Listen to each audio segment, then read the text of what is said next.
बिस्मिल्लाहिर्रहमानिर्रहीम। अस्सलाम वालेकुम। मैं हूं मोहम्मद आरिफ मुकीम। आप देख रहे हैं मेरा यूट्यूब चैनल आरिफाना। हम अपने पॉडकास्ट में कोशिश करते हैं कि उन मौज़ूआत पर बात की जाए जो आपकी दिलचस्पी का बाइस तो हो ही, लेकिन साथ ही साथ मालूमात का बाइस भी हों। आज हमने जो मौजू लिया है उसका ताल्लुक़ हमारी रोज़मर्रा ज़िंदगी के साथ साथ हमारी लाइफस्टाइल, हमारे कल्चर और मुल्की मईशत से भी है। जी हाँ, मैं बात कर रहा हूँ फूड इंडस्ट्री की। फूड इंडस्ट्री एक बहुत बड़ी इंडस्ट्री है जो जिसमें बहुत सारे रुझानात आ भी रहे हैं, पहले से बहुत सारे रुझानात चल रहे हैं। इसके इतने पहलू हैं कि जिस पर शायद एक नशिस्त में बात करना मुमकिन ना हो, लेकिन हम फिर भी कोशिश करेंगे कि हम आपको इसके ब्रॉडर पर्सपेक्टिव आपके सामने रखें, जिसके लिए आज मैंने अपने प्रोग्राम में ज़हमत दी है मैडम सायरा रियाज़ को। अच्छा और बड़ा नाम है, कंसल्टेंट हैं, मेंटोर हैं और सीईओ हैं द गोल्डन क्रस्ट की। तो मुझे लगा कि इनसे इस मौजू पर बात करना इसलिए भी मुनासिब है कि ये न सिर्फ अपनी एक चेन चला रही हैं, बल्कि इन्होंने बहुत सारी चेन्स को बिल्ड भी किया है। तो सबसे पहले खुश आमदीद है आपको। कैसी हैं आप? ठीक हैं? अल्लाह का शुक्र। आप सुनाएं? अल्हम्दुलिल्लाह बिल्कुल ठीक। सबसे पहले तो मैं आपसे आपके बारे में पूछूंगा ताकि मेरे नाजरीन को भी पता चले कि जिनकी वो बात सुन रहे हैं वो कितनी क्रेडिबल हैं इस हवाले से। तो अपनी जर्नी के बारे में बताएं, किन किन ब्रांड्स को आपने सर्व किया, बिल्ड किया, उसके बारे में ज़रा ब्रीफली बताएं, तो फिर हम आगे अपनी बात चलाएंगे। जी, मेरा नाम सायरा रियाज है और मैं ओन करती हूँ the golden crust bakery and cafe. It's a organic food store. Organic हमारा चेन है। नॉट 100%, 80% हम इसको ऑर्गेनिक क्लेम करते हैं, 20% हम लोग नेचुरल प्रोडक्ट्स के ऊपर हैं। और इसके साथ साथ मैं जेसी डेरा F7 में भी पार्टनर हूँ और 26 ईयर्स से मैं फूड इंडस्ट्री के साथ लिंक्ड हूँ। वैसे तो हम खवातीन तो बचपन से ही लिंक्ड होती हैं, लेकिन जो प्रोफेशनली कहना चाहिए वो 26 ईयर्स से मैं फूड इंडस्ट्री के साथ लिंक्ड हूँ। जो करियर मैंने स्टार्ट किया वो एक्सीडेंटल हुआ था। मेरी फील्ड आपको पता है, स्पोर्ट्स बैकग्राउंड है मेरा। फील्ड मेरी फाइन आर्ट्स थी, लेकिन when I went to America, मेरे मामू की 7-Eleven स्टोर की चेन है जिसमें एक छोटा सा ग्रोसरी स्टोर होता है, 24 आवर आपका छोटा सा कैफे होता है और आपका गैस स्टेशन होता है, पेट्रोल पंप होता है। तो वहाँ पे हम लोग शिफ्ट वाइज काम करते होते थे, मामू को हेल्प आउट करते थे। I was very young that time. तो वहाँ से फूड इंडस्ट्री में मेरा इंट्रोडक्शन स्टार्ट हुआ। फिर वहाँ से मैं वापस पाकिस्तान आई, कुछ अर्सा पाकिस्तान में रही, फिर लंदन वापस गई। और जो लंदन जाके मेरी फर्स्ट जॉब हुई थी, that was in Whole Foods Market, which is a world leading organic food store. वहाँ पे कैशियर से स्टार्ट किया और ग्रो करते करते मैं स्टोर मैनेजर बनी वहाँ पे। होल फूड्स मार्केट का अगर मैं आपको बताती चलूँ तो उसके it's a different segment that store owns, जिसमें आपके रेस्टोरेंट इंडस्ट्री भी आती है, प्रोड्यूस आती है, लाइक हमारी ग्रॉसरी वेजिटेबल्स आती हैं, नेचुरल रेमेडीज़ है वहाँ पे, और मल्टी मोर प्रोडक्ट्स उसके अंदर ऐड हैं। उसके बाद मेरी परफॉर्मेंस माशाल्लाह बहुत अच्छी रही उसके अंदर। वहाँ से मुझे हेड हंट किया एक जॉब एजेंसी ने फॉर यम ब्रांड।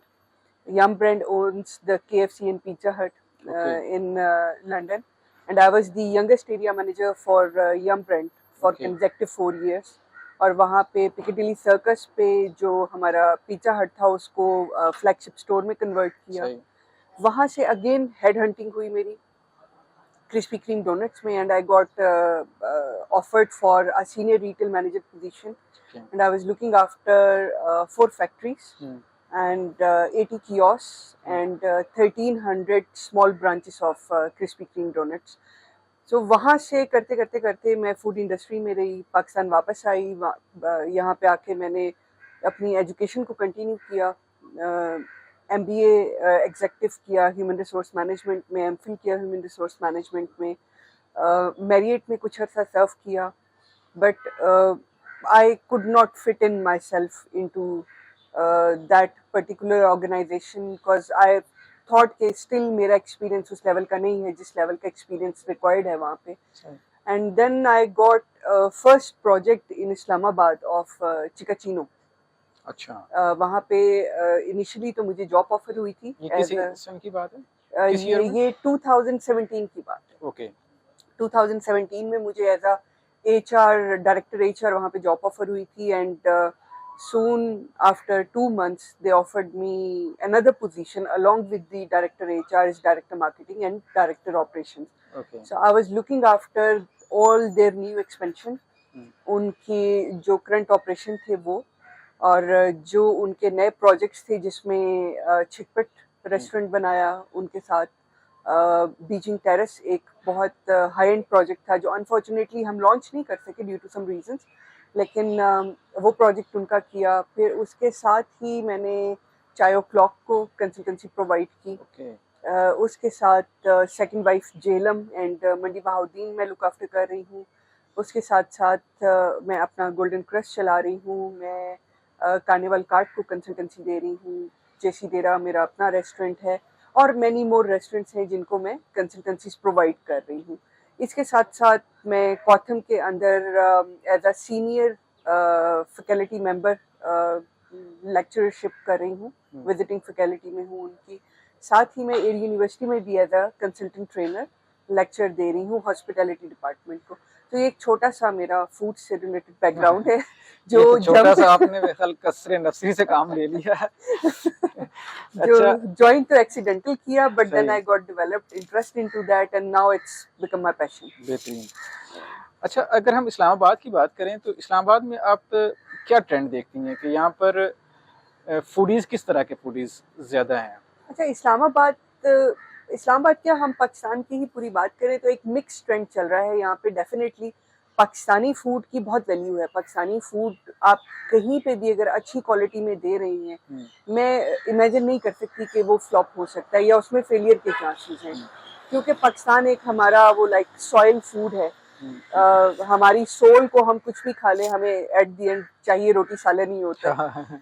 तो पाकिस्तानी फूड का डेफिनेटली कॉन्सेप्ट है। लेकिन उसके साथ साथ जो मैं ट्रेंड देख रही हूँ वो ये कि स्टेक्स जो अब ट्रेडिशनल चाइनीज हमारे कल्चर में आ गया है वो बहुत अच्छा चल रहा है। पैन एशियन आप इन टोटल कह लें। इसके साथ साथ अच्छी bakery not in terms of मिठाइयाँ, bakery in terms of good quality breads, good quality donuts, good quality cakes, good quality cookies, biscuits and pastries वगैरह। तो मिक्स ट्रेंड चल रहा है। लेकिन जो ज़्यादा माशाल्लाह बूम कर रहे हैं हमारे डोनट्स, एक it's new dessert of Pakistan. Crusties ने बहुत अच्छा उसके अंदर वो किया है। I had the honour to affiliated with them for few months. तो वो एक अच्छा वो चल रहा है। फिर ब्रेड्स, आर्टिजन्स ब्रेड्स बहुत ज़्यादा माशाल्लाह अप्रिशिएट की जा रही हैं। बहुत सारी नई बेकरीज ओपन हो रही हैं जो कि स्पेशली ब्रेड सेक्टर के अंदर काम कर रही हैं। मेरे पास कितने पैसे हों तो मैं एक रेस्टोरेंट ओपन करने की कोशिश करूं? देखिए, डिपेंड करता है रेस्टोरेंट ओपन आप किस प्रोडक्ट में करना चाह रहे हैं। वैसे तो अगर हम एक छोटे रेस्टोरेंट मॉडल की बात करें लाइक क्वेटा कैफे का, तो आपका 35 to 40 लाख के अंदर स्टैब्लिश हो सकता है।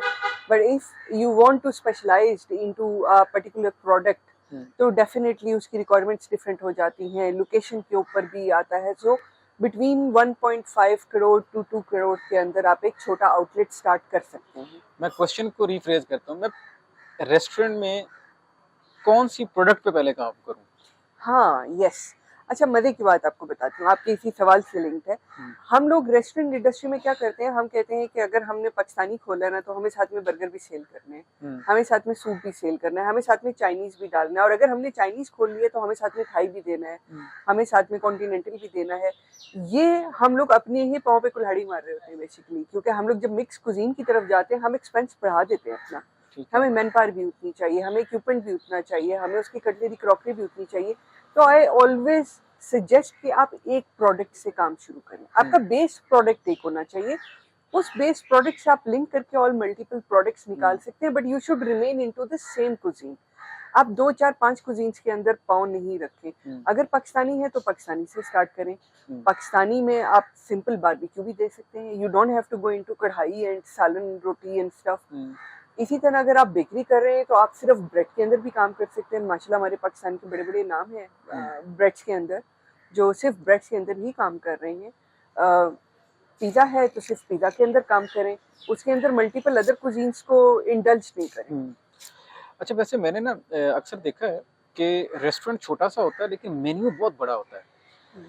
वो मुझे ये क्यूरियोसिटी होती है कि वो इतना बड़ा मेन्यू मैनेज कैसे करते हैं।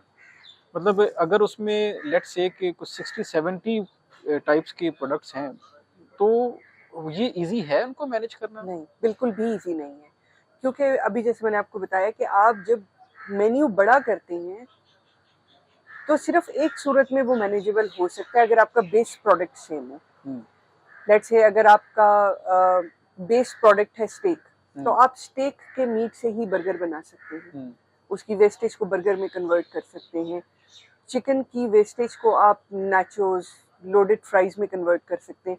लेकिन अगर आप ऑल टुगेदर स्टेक्स के साथ कॉन्टिनेंटल में आप चाइनीज ले आते हैं, उसमें आपकी नूडल्स ऐड हो जाती हैं, या आप पिज़्ज़ास को ऐड कर लेते हैं तो आपकी डो ऐड हो गई है। इसी तरीके से आप पाकिस्तानी के साथ मल्टीपल और चीज़ें ऐड कर लेते हैं, तो आपका कॉस्ट इफेक्टिव मॉडल नहीं रहता। कॉस्ट इफेक्टिव मॉडल तभी होगा जब आपका ह्यूमन रिसोर्स मिनिमल पे आएगा, जो आपके फिक्स एक्सपेंस हैं मिनिमल पे आएंगे, आपका जो स्टॉक रूम है जिसको हम डिमांड बोलते हैं वो आपकी मिनिमल होगी, तभी आपका कॉस्ट इफेक्टिव मॉडल होगा और आपकी प्रॉफिटेबिलिटी इंक्रीज होगी। अगर आप मल्टीपल अदर प्रोडक्ट्स डाल देते हैं, हमारे यहाँ पर रेस्टोरेंट के फेलियर की मेन रीजन ही हमारे बड़े मेन्यूज होते हैं। सही।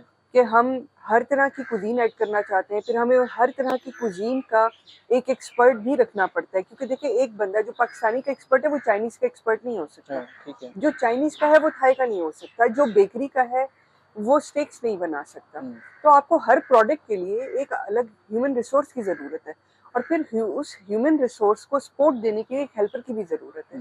तो जब आप ये सारी चीजें ऐड करेंगे तो आपका पेरोल या 10 लाख के ऊपर चला जाता है, तो आपका जो मॉडल है वो कॉस्ट इफेक्टिव नहीं रहता और फिर आप लॉस में जाना शुरू हो जाते हैं। तो अच्छा, अगर वैसे आजकल फ्रेंचाइज सिस्टम भी बहुत चल रहा है, फ्रेंचाइज लेनी चाहिए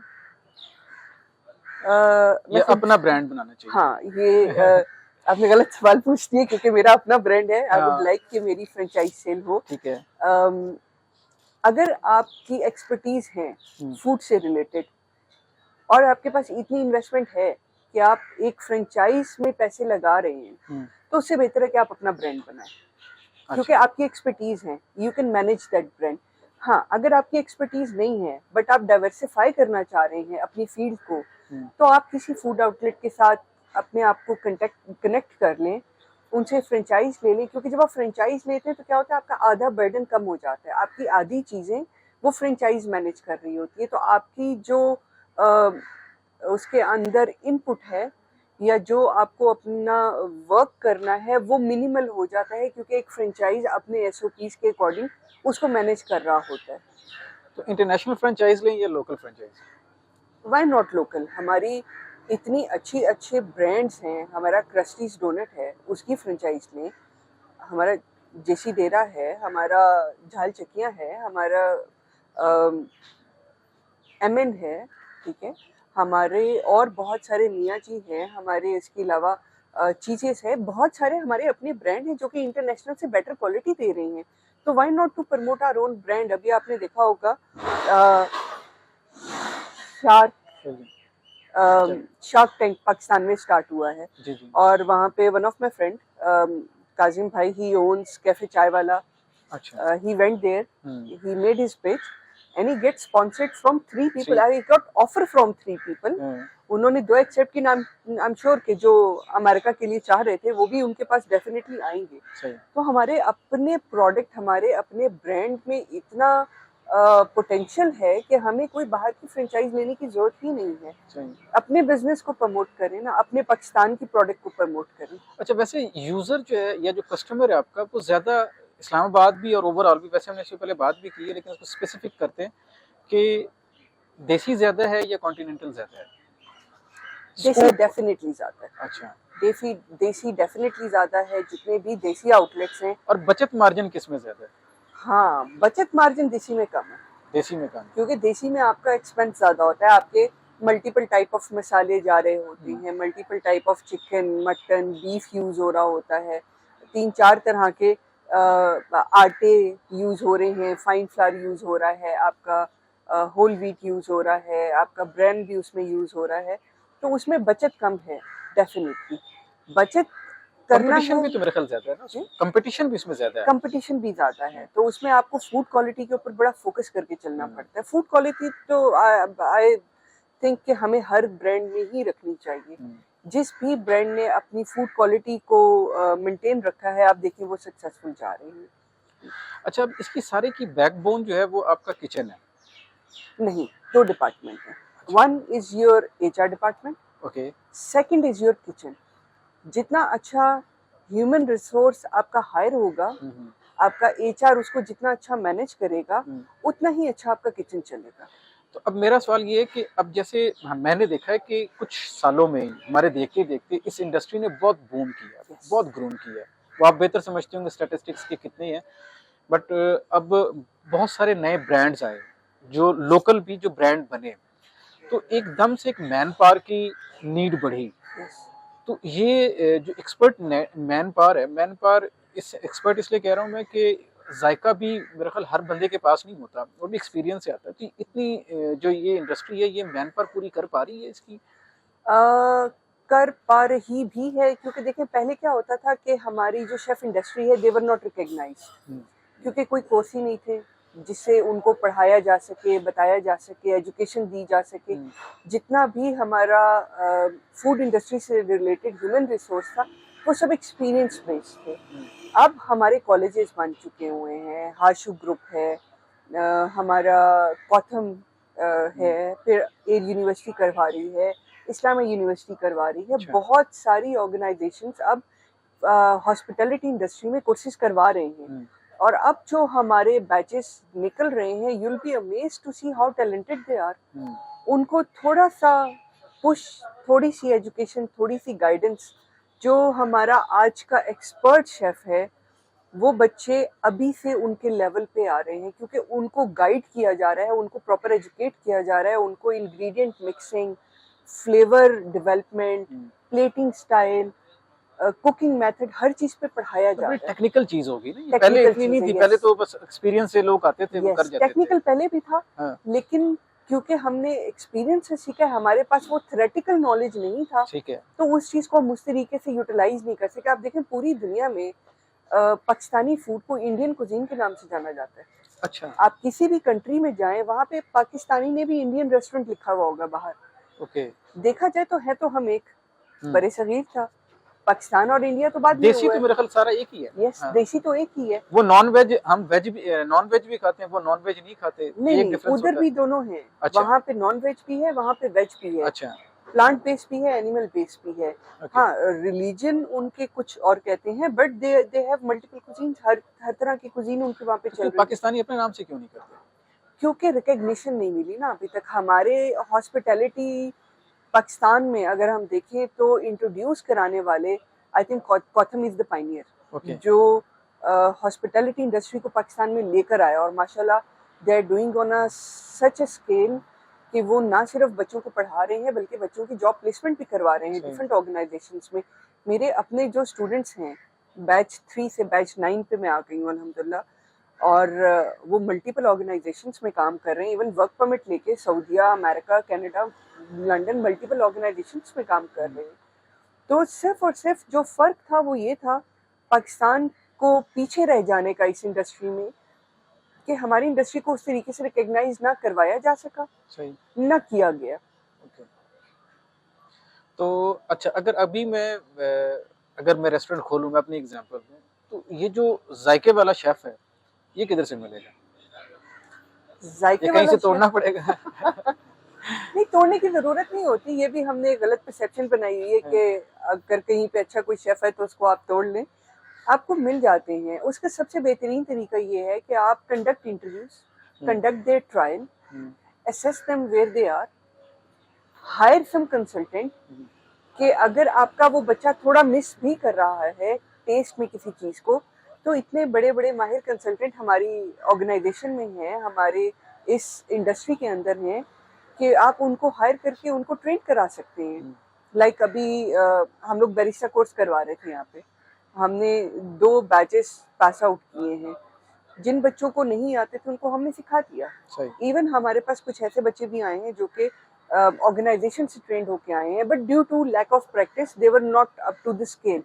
तो उनकी हमने जॉब प्लेसमेंट करवाई है, but we are giving them again a training for a week here, ताकि हम उनकी जो जॉब प्लेसमेंट है, जो उनके थोड़े से एरर्स रह गए, because as a consultant different organisations मुझे हायर करती हैं, तो what we do is to train them कि हम उनको उनके मार्क पे लेकर आ सकें।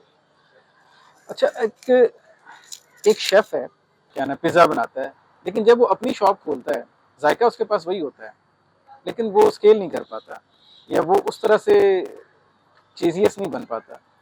हाँ, उसके पीछे भी यही रीजन है कि देखिए, you can not be master of all skills. ठीक है, you are chef, you can control kitchen very well, but again you need to have a help to excel into other departments as well. एक restaurant में अगर हम एक छोटे setup की बात करें तो आपके 2 मेजर डिपार्टमेंट्स हैं, front of house, back of house.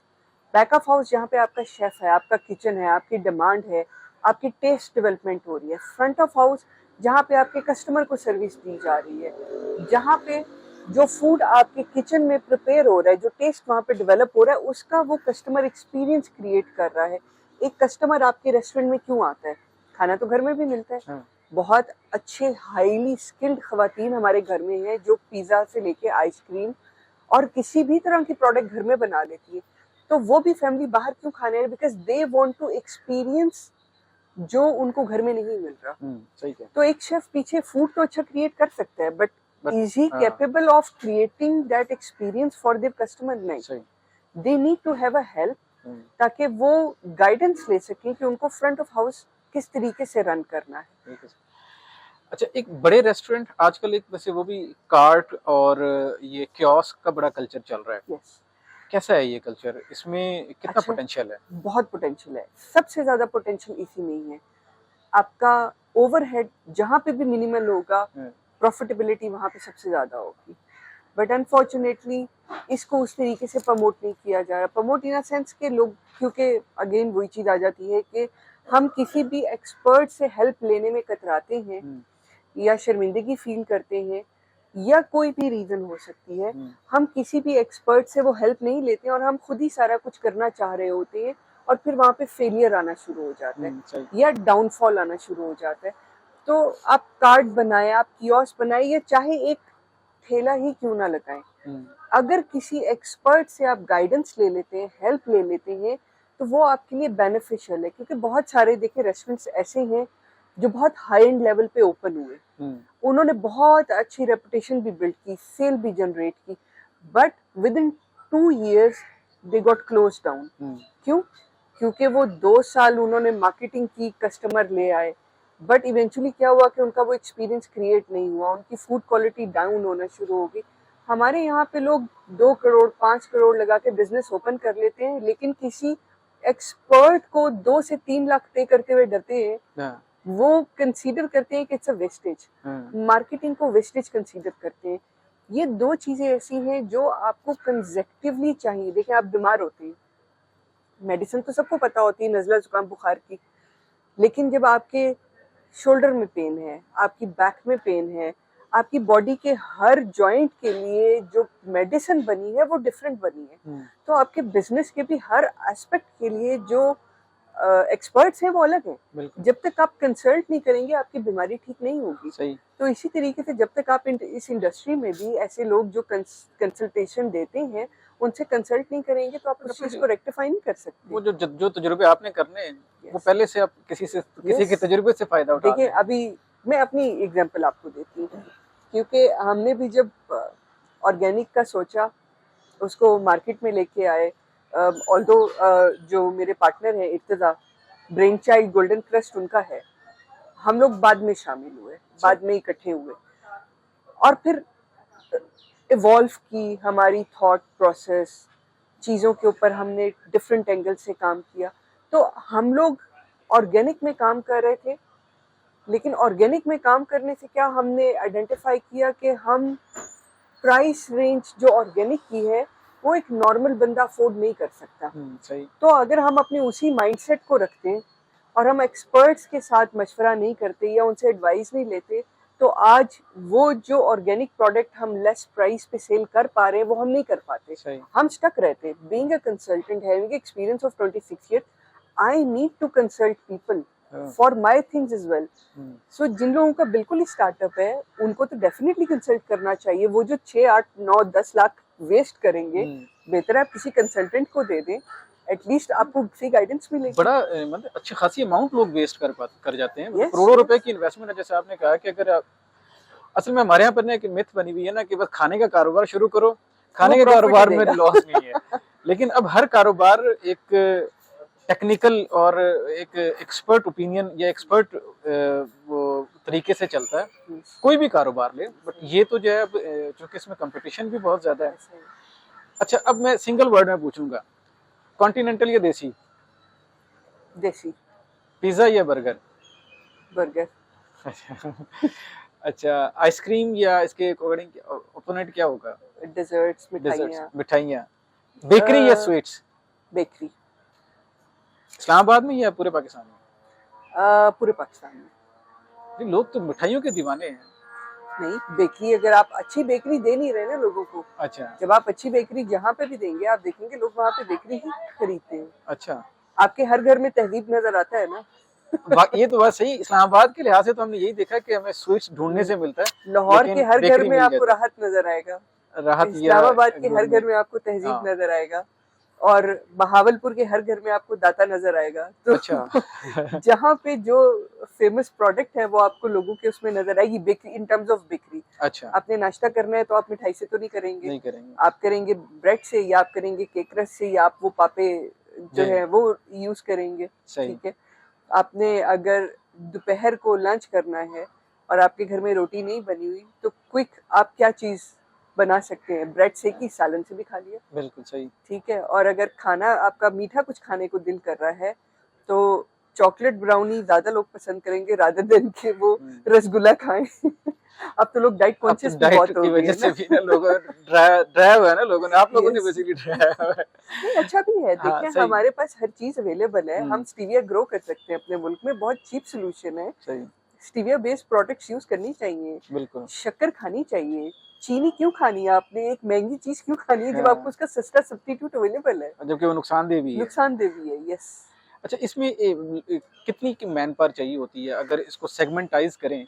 जैसे आज के नौजवानों के लिए जो करियर ओरिएंटेड है, तो कौन कौन से सेगमेंट्स इसमें बनते हैं इस फूड इंडस्ट्री में? ये रेस्टोरेंट्स के वाले, फूड इंडस्ट्री तो खुद बहुत बड़ी है, बट हम इसकी बात करते हैं रेस्टोरेंट्स की। देखिए अगर हम एक small to medium size restaurant की बात करें तो 3 मेजर डिपार्टमेंट्स हैं आपके। ठीक है। FOH, POH, procurement, and then 4th marketing. ठीक है। जब हम लेक्चर भी दे रहे होते तो हम बता रहे होते कि एक बड़े रेस्टोरेंट और एक छोटे रेस्टोरेंट के डिपार्टमेंट्स तो सेम होते हैं, लेकिन उनको मैनेज करने वाले लोग कम हो जाते हैं या ज़्यादा हो जाते हैं। बड़े रेस्टोरेंट की अफोर्डेबिलिटी होती है, they hire more human resource. छोटे की नहीं होती तो जो बेचारा CEO होता है या जो पार्टनर्स होते हैं वही सारा काम करने की कोशिश कर रहे होते हैं। लेकिन जो मेजर 3 डिपार्टमेंट्स हैं, हमारा procurement department, FOH and BOH, ये तो कंपलसरी है ही है। ठीक है। आपको छोटे रेस्टोरेंट में भी अगर 4 टेबल्स का है तो 2 वेटर सुबह 2 शाम को चाहिए। एक मैनेजर सुबह 1 शाम को चाहिए। अगर जो पार्टनर्स हैं वो खुद वो शिफ्ट कर सकते हैं तो आप मैनेजर्स को बाईपास कर सकते हैं, स्किप कर सकते हैं। सेम इसी तरह किचन में आपको एक हेड शेफ चाहिए। ठीक है। फिर आपको सुबह में 2 हेल्पर, 2 शाम को चाहिए। आपको डिश वॉशर चाहिए, क्लीनिंग स्टाफ चाहिए। तो 10 से 12 लोग चाहिए होते हैं एक स्मॉल आउटलेट के लिए। अगर आप कियोस्क मॉडल पे चले जाते हैं तो कियोस्क मॉडल पे क्या है, आपके जो कुक हैं वही आपके ऑर्डर भी टेकिंग कर रहे हैं, वही आपकी सर्विस भी कर रहे हैं। तो 4 लोगों में भी चल जाता है, 2 लोगों में भी चल जाता है, depends on the size of the kiosk. ठीक है। तो अभी नौजवानों को या जो बच्चे आना चाहते हैं कि उनके लिए क्या मैसेज देंगे आपके? किस तरह से वो एक तो अपने आप को ग्रूम करें अगर इस इंडस्ट्री में आना चाहते हैं? एजुकेशन या ट्रेनिंग ले सकते हैं, और फ्यूचर में आप कितना देखती हैं कि इसकी कितनी नीड बढ़ने वाली है इसकी यस, ह्यूमन रिसोर्स? इसकी देखिए नीड से स्टार्ट करूंगी मैं। This is the basic need of human, खाना। खाना बिल्कुल ठीक है। ठीक है, और सिर्फ खाना नहीं, आपका, हम पूरी हॉस्पिटैलिटी की बात करते हैं कि खाना और घर से बाहर खाना भी हमारी नीड है। हम एक टाइम तक घर पे खा सकते हैं, उसके बाद हमारा दिल करता है कि आप बाहर जाके चलो फ्राइज ही खा लें, सही। लेकिन हम फ्राइज खाने के लिए भी उस जगह पे जाएंगे जहाँ पे अच्छे मिल रहे होंगे। ऐसा नहीं होगा कि जो घर के बाहर खड़ा हुआ है हम वहाँ पे खा लेंगे। तो इट्स अ ह्यूमन नीड, हमें ये खाना ही है। दूसरा आपका क्या था कि कहाँ से ट्रेनिंग लेनी चाहिए? आई वुड रिकमेंड डेफिनेटली कौथम, क्योंकि कलनरी में बहुत एक्सेल कर रहा है। और भी जो लोग नहीं अफोर्ड कर पाते एक्सपेंसिव कोर्सेज, उनके लिए सॉल्यूशंस हैं। आइथम भी है कोई थिंग? ईथम भी है, ठीक है। But I am not aware of their operations, मैंने इतना उनको स्टडी नहीं किया। बहुत सारे होम बेस्ड इंस्ट्रक्टर्स भी हैं जो अपने घरों में कोर्सेज करवा रहे हैं। ठीक है। ठीक है, उन्होंने घरों से ये चीज़ स्टार्ट की हुई है। उनसे कंसल्ट करें, आप सस्ते में अच्छी ट्रेनिंग ले सकते हैं। देखिए फूड इंडस्ट्री में ना ज़रूरी नहीं, और ये वैसे भी डिग्री तो है नहीं हमारे मुल्क में, ये वोकेशनल ट्रेनिंग है। ठीक है। तो आपका जो सर्टिफिकेट है वो आप किसी प्राइवेट, किसी घर से ट्रेनिंग करें या किसी वोकेशनल इंस्टीट्यूट से करें, रिकॉग्निशन सेम है उसकी। अच्छा। ठीक है, ठीक है। नेफ्टेक करवाता है, डिफरेंट इंस्टीट्यूट्स नेफ्टेक के पैनल पे हैं। हमारा गोल्डन क्रस्ट ट्रेनिंग इंस्टीट्यूट भी नेफ्टेक के पैनल पे है। जब कोर्सेज अनाउंस करते हैं, आप नेफ्टेक पे अप्लाई करें, आपको फ्री ऑफ कॉस्ट भी करने को मिल जाएंगे। सही, ठीक है। बट ट्रेनिंग जरूरी है। सही। आप बिल्कुल भी देखिए, जब आपको चाय भी बनानी नहीं आती होगी ना, तो आपको नहीं पता होगा कि आपने चूल्हा कैसे जलाना है, आपने पानी कितना बॉईल करना है। और जब आप सोच रहे हैं कि इस फील्ड में आना है, तो उसका बेसिक नॉलेज होना बहुत जरूरी है। जब तक बेसिक नॉलेज नहीं होगा, you can not give your best to that place. ठीक है, जब तक हम पढ़ते नहीं है, पेपर में भी तो पास नहीं होते ना। एग्जैक्टली ऐसे ही है। अच्छा, इसमें एक और बड़ी, इस इंडस्ट्री से रिलेटेड एक और फील्ड है जिसमें हम भी शामिल हैं, व्लॉगिंग।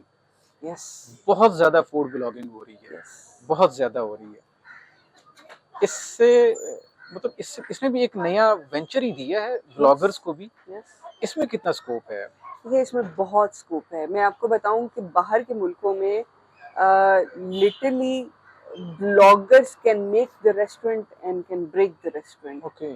वहाँ पे जो फूड रिव्यूज देते हैं लोग, उनसे डरते हैं रेस्टोरेंट्स वाले कि अगर इनका जो अच्छे रिव्यूज देने वाले हैं कि अगर इनका रिव्यू आ गया तो हमारा रेस्टोरेंट तो गया। और जो आपको मिशेलिन स्टार मिलते हैं वो भी इन्हीं रिव्यूज की बेसिस पे मिलते हैं। और जो मिशेलिन स्टार अवार्डिंग बॉडी है, उनके भी फूड रिव्यूज देने वाले लोग आते हैं, वो टेस्ट करते हैं फूड अनअनाउंस्ड, और उनकी बेसिस पे आपकी रैंकिंग होती है। So this is the most important thing. और देखिए, हम लोग जो मार्केटिंग करना चाह रहे हैं ना अपने रेस्टोरेंट की, अगर हम अच्छा फूड दे रहे हैं तो हमें मार्केट तक कौन पहुंचाएगा? आप ही है ना जो पहुंचाएंगे। आप अगर मेरा फूड टेस्ट करते हैं और आप एक अच्छा रिव्यू देंगे, अच्छा फूड होने पे, नॉट बुरा फूड होने पे, मैं इस पे आने वाला हूं। ये ज्यादा जरूरी है। मेरा फूड अगर बुरा है, आप मुझे जरूर बताएं। Don't put it in the market, do give me personal feedback so I can improve it. Don't just take money and advertise any restaurant and every restaurant.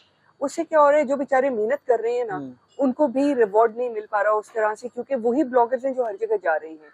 मतलब no offence to blogger, I myself is a blogger, लेकिन genuine reviews are very important for us. जब तक हमें feedback नहीं मिलेगा अपने food के बारे में, हम प्रॉपर सर्विस नहीं दे सकते। ऐसे ही है।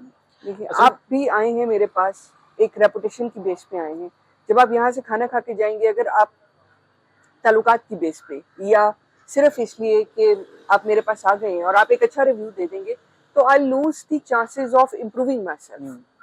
और देखिए, मिसलीड तो वैसे भी नहीं करना चाहिए। अगर मुझे कोई चीज अच्छी नहीं लगी और मैं जाके पब्लिक में कहूँ कि यार क्या बात है, फिर लोग जब आते हैं, लोगों का अपना रिव्यू, वो मेरे बेस पे नहीं, वो मेरे बेस पे आ तो जाएंगे, रिटेन नहीं हो पाएंगे, और वो बाद में मुझे भी उतनी ही गालियां देंगे जितनी आपको देंगे, बल्कि आपसे ज्यादा हमें गालियां देंगे कि आपकी वजह से हम उधर गए थे। और ये इस तरह होता है कि बहुत ज्यादा बढ़ा चढ़ाकर बता दिया जाता है, और लेकिन जब लोग जाते हैं ग्राउंड पे तो वो उस तरह से चीजें नहीं होती। ये मेरे अपने साथ हुआ एक बहुत, मैं I won't take the name, he is a very good friend of mine as well. He just came to try the food because he is my friend. उन्होंने व्लॉग डाला और नीचे एक कमेंट आया कि आप कहीं पे भी जाके रिव्यूज दे देते हैं और वो खाना अच्छा नहीं होता। अब मेरा तो खाना अभी आप ट्राई करेंगे, आप देखिएगा कि आई फोकस ऑन क्वालिटी। लेकिन बहुत सारे लोग हैं जिनका एक्सपीरियंस नहीं होता, उनकी क्वालिटी डिस्टर्ब होती है। तो ये जो पेड ब्लॉगिंग है, आप रिव्यूज उनके तब दें जब वो इम्प्रूव कर लें। Do it but give honest reviews, क्योंकि हमें मार्केट तो आप ही लोगों ने करना है। You guys are the I think most important part of our marketing strategy. बिल्कुल। अच्छा, अगर आपने कंसल्टेंसी लेनी हो आपसे तो उसका क्या तरीका है, कैसे आप कांटेक्ट करें? आप कैसे कांटेक्ट करें, मैं अपना ईमेल एड्रेस और नंबर आपको दे दूंगी, वो आप अपने व्लॉग में ऐड कर लें। मुझे उस पर कांटेक्ट कर सकते हैं। And trust me, consultants are not very expensive. Instead you lose all your money, it's better to pay some amount to a consultant and rectify things। जिन रेस्टोरेंट्स की मैं कंसल्टेंट हूँ, अगर उन्होंने मुझे अभी तक रखा हुआ है 2017 से लेके अब तक, तो कोई रीजन है तो रखा हुआ है। और वो अगर सक्सेसफुल भी है तो कोई रीजन है तो सक्सेसफुल है। हम एमएन की 5 और ब्रांचेस बना रहे हैं एक और सिटी में। हम यहाँ डीएचए में एक्सपेंशन कर रहे हैं। मैं तो स्टिल उनकी कंसल्टेंट हूँ। तो वो जो एक्सपेंशन हो रही है उसका मैं पार्ट हूँ, तो मैं भी साथ ग्रो हो रही हूँ और वो भी ग्रो हो रही है। राइट डायरेक्शंस मिलने पे आप ग्रो ही होंगे, आपके फेलियर के चांसेस मिनिमाइज हो जाएंगे। चलिए, बहुत शुक्रिया आपका बड़ा कीमती वक्त लिया। Thank you so much. और बड़ी इंसाइटफुल डिस्कशन रही हमारी। Thank you. होपफुली के हमारे नाजरीन भी इससे बहुत कुछ सीखेंगे, समझेंगे। आखिरी में कोई मैसेज देना चाहें तो आप जरूर दे दें, नौजवानों के लिए दें कि जो इस फील्ड में आना चाहते हैं एज ए मतलब किसी भी तरह से काम करने के लिए या कारोबार के लिए, क्योंकि आजकल लोग ढूंढ रहे हैं नए एवेन्यूज कि वो बिजनेस करें। रेस्टोरेंट बिजनेस करें ना करें, कैसे आप क्या कहेंगे आप उनको? सबसे पहले तो मैं आपको थैंक यू बोलूंगी कि आपने मुझे इस काबिल समझा कि मैं आपके ब्लॉग का पार्ट बन सकूं और अपनी कुछ इन्फॉर्मेशन आपके साथ शेयर कर सकूं, कुछ एक्सपीरियंस आपको बार-बार इस पे तंग करेंगे। मैं ऑलवेज अवेलेबल हूं आपके लिए। और जो मैं अपनी यूथ को, स्पेशली हॉस्पिटैलिटी डिपार्टमेंट से अपने यंग जनरेशन को मैसेज देना चाहूँगी, तो वो सबसे पहले ये है कि आप रेस्टोरेंट खोल सकते हैं, होटल भी बना सकते हैं, but don't jump very high. आप घर से स्टार्ट करें, फेसबुक से, इंस्टाग्राम से अपनी प्रोडक्ट जिन्होंने सेल करनी है, जो शेफ हैं, वहाँ से स्टार्ट करें।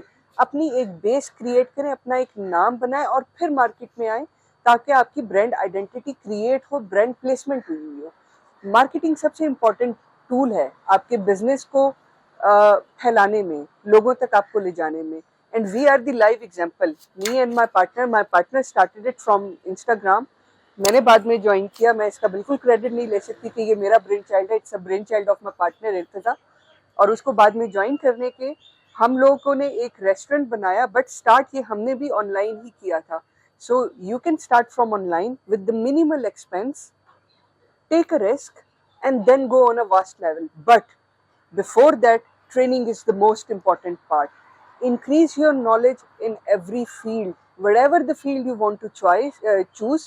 आपका knowledge उस field से related आप ही की success के chances increase करेगा, decrease नहीं करेगा। Learning is the key. Thank you so much. बहुत शुक्रिया आपका। अगर ये ब्लॉग, ये पॉडकास्ट अच्छा लगा, इससे कोई आपको इन्फॉर्मेशन मिली, आपके मालूमात में किसी भी तरह से इजाफा हुआ, तो इसको ज़रूर लाइक कीजिएगा, हमारे चैनल को सब्सक्राइब कीजिएगा और इसको शेयर भी कीजिएगा। मिलेंगे दूसरे ब्लॉग में, तब तक के लिए अल्लाह हाफ़िज़।